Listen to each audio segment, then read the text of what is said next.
Normally তোমার বইয়ে টেবিলে থাকা বইগুলো একটু উল্টায় দেখো কতগুলা পেজ এখনো পুরাপুরি নতুন চকচকা। তো তুমি একটু জাস্ট তোমার রুমের গাইড গুলার দিকে দেখো কতগুলা চকচকা। যে কটা কোর্স কিনছো প্যানেলে ঢুকে দেখো কতগুলা ক্লাস এখনো করা বাকি, দেখিও নাই। এবং তার পরবর্তীতে তোমার মায়ের রান্নাঘরে একটু যাও, তোমার বাপের রুমটাতে একটু যাও, তারপর দুইটা মানুষের দিকে একটু তাকাও যে দুইটা মানুষের লাইফটা কতটা কঠিন, কতটা কষ্ট করে তোমার মতো একটা নির্লজ্জ বেহায়া পরজীবীর জন্য তারা রক্ত ঘাম কে টাকায় রূপান্তর করে তোমাকে দিয়েই যাচ্ছে।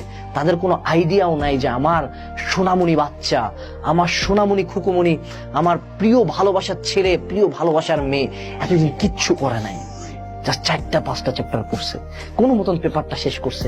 তারা আশায় বুক বাঁধতেছে যে এই ছেলেটাই পাবলিকে পাবে, এই ছেলেটাই বুয়েটে পাবে। তোমার বাপ অফিসে গল্প দিচ্ছে যে আমার ছেলেটা খুব পরিশ্রম করছে, তোমার মা গল্প দিচ্ছে আমার মেয়েটা এবার খুব চেষ্টা করছে, বাড়ি থেকে বেরোচ্ছে না।